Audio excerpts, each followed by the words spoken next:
ボタン道路。あるところに萩原新三郎というとても美しい若者がいました。浪人でしたが、長屋を人に貸していましたからお金に困りませんでした。ある日、友達の医者が来ました。新三郎さん、春ですね。亀戸にきれいな梅が咲いているところがあります。一緒に見に行きませんか？いいですね。行きましょう。二人は亀戸へ行って有名な梅を見ました。それから医者が言いました。私は今から患者の家へ行きます。きれいな娘さんですよ。一緒に行きませんか？そうですね。ここまで来ましたから、一緒に行きましょう。二人は旗本の別荘へ行きました。おつゆという娘が女中のおよねと二人で住んでいました。あら先生、お久しぶりですね。およねが医者に言いました。そちらのお若い方は？萩原新三郎さんです。一緒に亀戸へ来ましたから、こちらにも一緒に来てもらいました。お邪魔ですか？いえいえ、とんでもない。若いお客さんは久しぶりですから、お嬢様の話し相手になってください。奥へ行くと、とてもきれいな娘がいました。おつゆさん、調子はどうですか？医者が聞きました。おかげさまで、最近は気分がいいです。おつゆは新三郎を見て赤くなりました。それを見て新三郎も赤くなりました。診察が終わると、およねが医者に言いました。先生、あちらでお茶でも飲んでください。そうですか。では、新三郎さんも一緒に。いえいえ、若い人は若い人と、年寄りは年寄りと話した方が楽しいでしょ。さあ、先生、あちらへどうぞ。およねは嬉しそうなおつゆを久しぶりに見ましたから、しばらく新三郎と二人きりにしてあげました。帰るとき、おつゆは新三郎に言いました。新三郎様、また来てください。来てくれなかったら、私、死んでしまいます。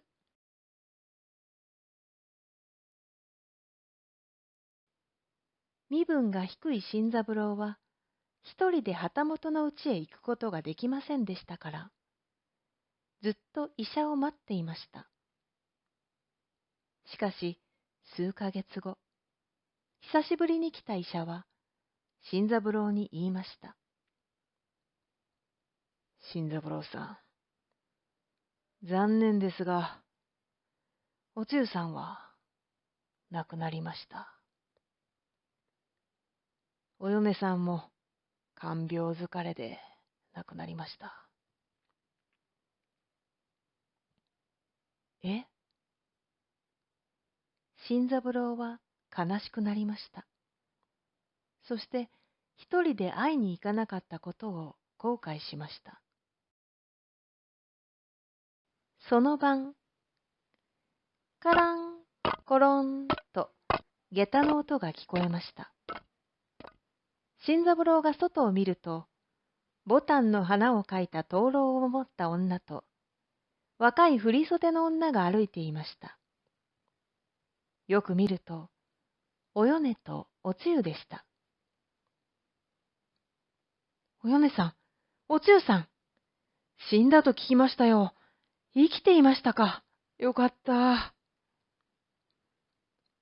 およねとおつゆもびっくりしました。新三郎様、私たちも新三郎様が死んだと聞きました。今も新三郎様のためにお寺でお経をあげていたんですよ。ひどいな。私は元気ですよ。やっぱり、浪人の私と旗本の娘さんが会うのは良くないから、医者が嘘をついたんでしょ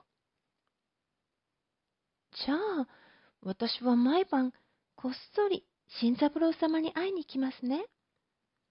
誰にも見られなかったらいいでしょとおつゆが言いました。う。嬉しいです。待っています。と新三郎は言いました。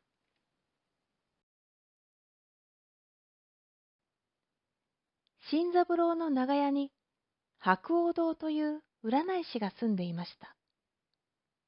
家へ帰るとき、新三郎の家の庭を通ると近いですから、よく通っていました。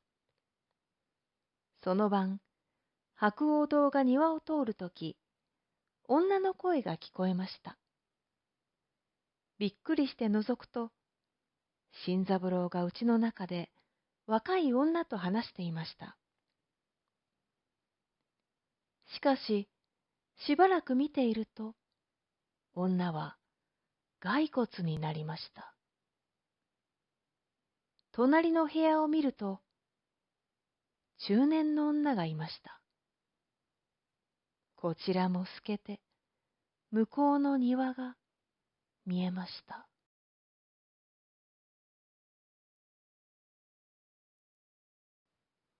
次の朝早く、白鸚堂は新三郎の家へ行って言いました。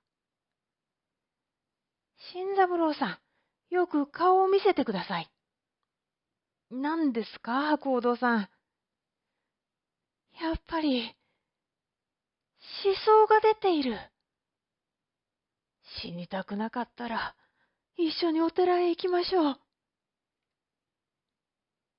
寺へ行くと、新しい墓が2つありました。小さい墓の前に、ボタンの絵を描いた灯籠がありました。この灯籠は、毎晩お米が持ってくる灯籠でした。寺の和尚に聞くと、確かにおつゆさんとお米さんは死にました。と言いました。新三郎さん、あなたにお札を書いてあげましょう。うちの入り口や窓に貼ってください。それから、お経の本をあげます。毎晩このお経を唱えてください。二人が死んだ日から数えて49日。無事に過ごすことができたら、あなたは助かります。わかりました。ありがとうございます。家へ帰ると、新三郎は白鸚堂と一緒に入り口や窓にお札を貼りました。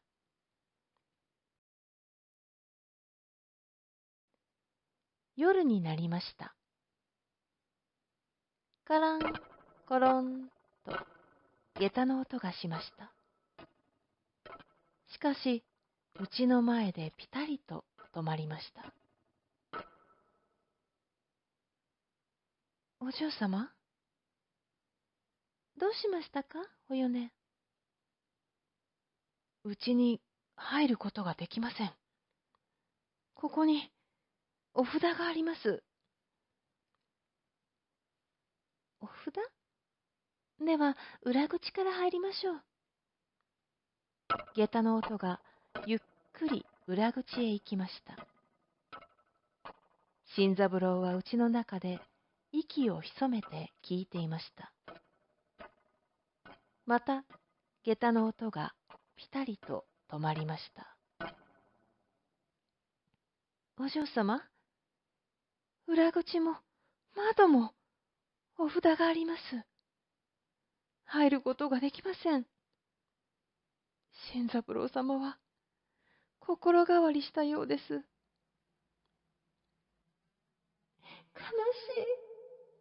新三郎様。開けてください。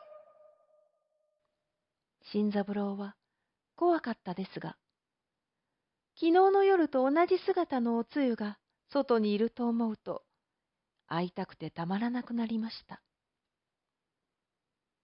次の日も、その次の日も、下駄の音がして、おつゆと米の声が新三郎の名前を呼びました。49日目、最後の夜になりました。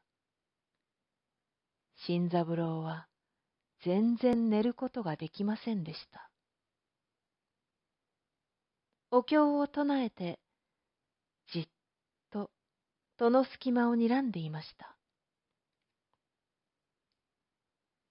新三郎様、新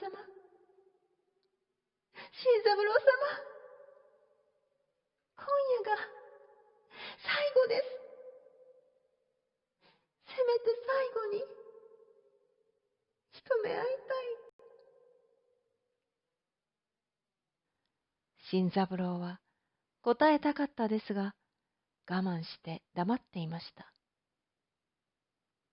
しかし、明日からは声を聞くこともできないと思うと、悲しくなりました。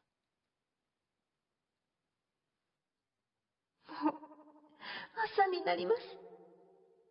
新三郎様、さようなら。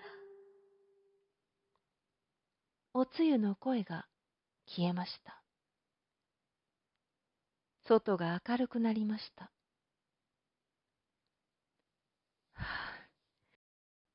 夜が明けたか。おつゆ。新三郎は戸を開けました。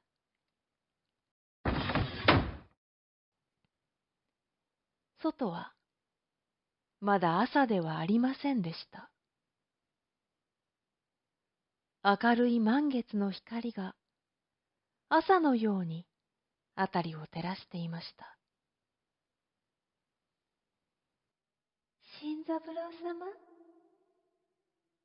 ようやく開けてくれましたね。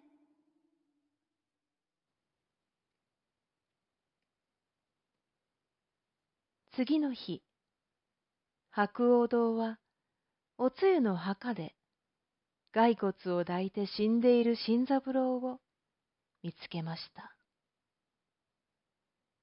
その顔は幸せそうに笑っていました。